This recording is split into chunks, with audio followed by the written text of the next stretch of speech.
Bonjour à tous, dans cette nouvelle vidéo, nous allons parler d'un sujet d'actualité, l'impact de l'inflation sur les marchés boursiers. Avant d'en parler, il est important de définir ce que représente l'inflation. Selon l'INSEE, l'inflation est la perte du pouvoir d'achat de la monnaie qui se traduit par une augmentation générale et durable des prix. La monnaie peut être utilisée comme unité de compte, c'est-à-dire un moyen de mesurer la valeur des biens et des services comme un instrument d'échange.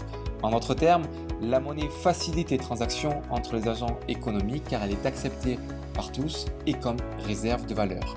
En tant que réserve de valeur, le pouvoir d'achat de la monnaie dépend entièrement du niveau général des prix. Ainsi, plus les prix augmentent, plus la valeur de chaque unité monétaire diminue.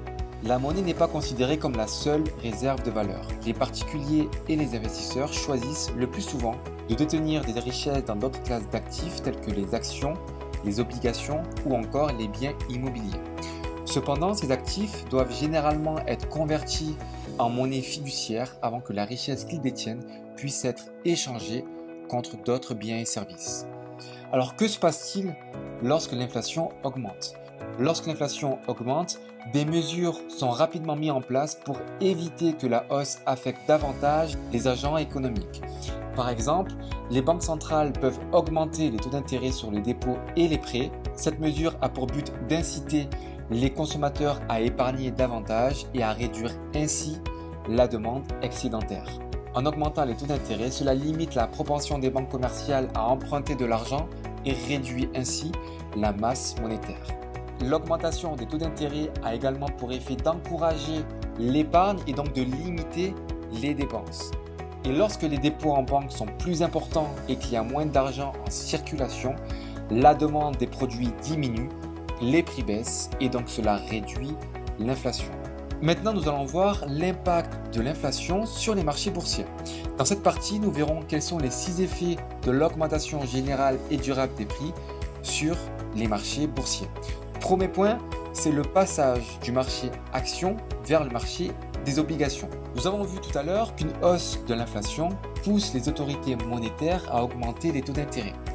Cette hausse des taux d'intérêt fait pression sur le marché des actions en obligeant les investisseurs à se tourner vers le marché obligataire.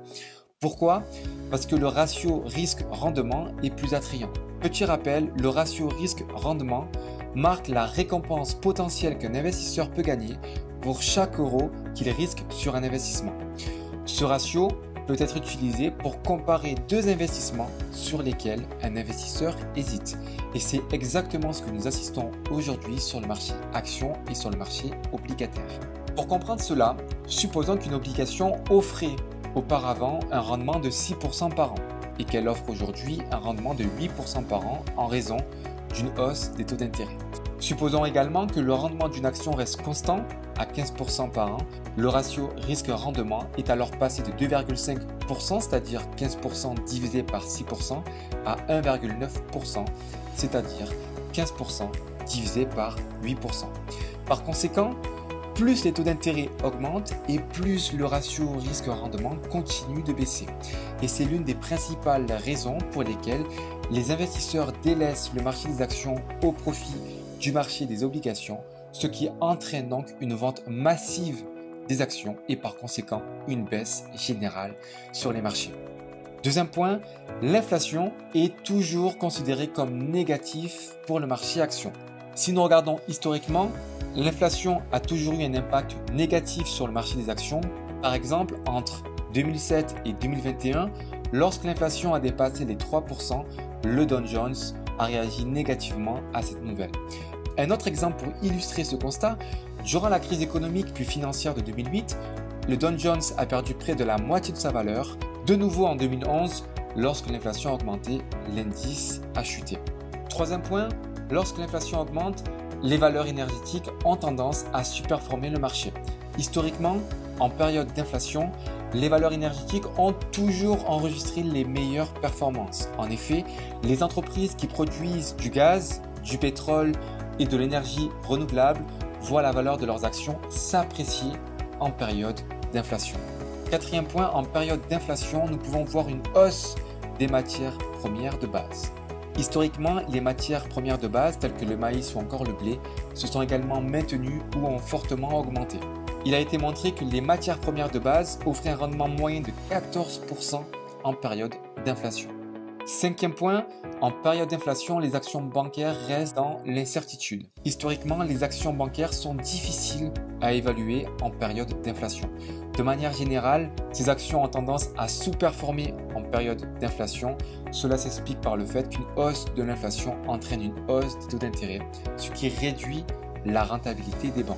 En effet, lorsque les taux d'intérêt augmentent, il devient plus coûteux pour elles d'emprunter de l'argent et de le prêter aux clients. Par conséquent, leurs bénéfices peuvent diminuer. Cependant, dans certains cas, les actions bancaires peuvent bénéficier de l'inflation. Par exemple, si une banque a beaucoup de prêts dans son bilan, elle peut bénéficier de la hausse des taux d'intérêt car elle gagnera plus d'intérêt sur ses prêts. A contrario, la valeur boursière des banques a tendance à mieux se comporter lorsque l'économie est en croissance. Cela s'explique par le fait que la hausse des prix s'accentue lorsque l'économie est en expansion. Les ménages sont alors plus susceptibles de contracter des prêts pour acheter soit des maisons, des voitures ou encore créer des entreprises. Cela peut conduire donc à des bénéfices plus élevés pour les banques. Par conséquent, alors que les actions bancaires sous-performent généralement pendant les périodes de forte inflation, elles peuvent dans certains cas en bénéficier. Sixième point, nous allons parler des actions de valeur et de croissance. Pour bien comprendre la suite, rappelons ce que représentent ces actions. Une action de valeur provient d'une entreprise mature, c'est-à-dire une entreprise déjà en place depuis de nombreuses années. De son côté, une action de croissance provient d'une entreprise en forte croissance. Les actions de valeur qui offrent généralement des taux de rentabilité réguliers mais pas spectaculaires ont tendance à mieux se comporter durant une période d'inflation que les actions de croissance. Par exemple, depuis le début de l'année 2022, les actions de valeur ont surperformé les titres de croissance. Pour expliquer ce phénomène, nous allons choisir les deux principales raisons. La première raison concerne les taux d'intérêt. Lorsque les taux d'intérêt sont bas, les entreprises en expansion, c'est-à-dire les actions de croissance, ont tendance à surperformer car l'argent est moins cher et les investisseurs sont plus enclins à prendre des risques dans l'espoir d'un meilleur rendement. Ainsi, dans un environnement où les taux d'intérêt sont en hausse, les actions de valeur surperforment par rapport aux actions de croissance. La deuxième théorie concerne le pouvoir de fixation des prix. Nous avons vu précédemment qu'en période de forte inflation, les prix des biens et services ont tendance à augmenter. Ainsi, lorsque ce phénomène apparaît, les entreprises matures, c'est-à-dire les actions de valeur, sont susceptibles d'être mieux placées pour augmenter leurs propres prix et conserver leur marge bénéficiaire. Par conséquent, les actions de valeur se comportent mieux que les actions de croissance en période de forte inflation. Pour conclure sur l'impact de l'inflation sur les marchés boursiers, nous pouvons dire qu'une hausse de l'inflation a de nombreux effets sur les marchés boursiers, positifs pour certaines actions et négatifs pour d'autres. Une hausse de l'inflation entraîne une augmentation des taux d'intérêt. La hausse des taux d'intérêt s'accompagne très probablement d'une baisse des rendements boursiers, ce qui explique en grande partie pourquoi les marchés boursiers sont actuellement en baisse. Si les articles en finance vous intéressent, n'hésitez pas à parcourir notre blog à l'adresse ci-dessous, meritis.fr/blog. Cette vidéo vous est présentée par Meritis. Vous pouvez nous retrouver sur meritis.fr, sur LinkedIn, sur Instagram et sur Twitter.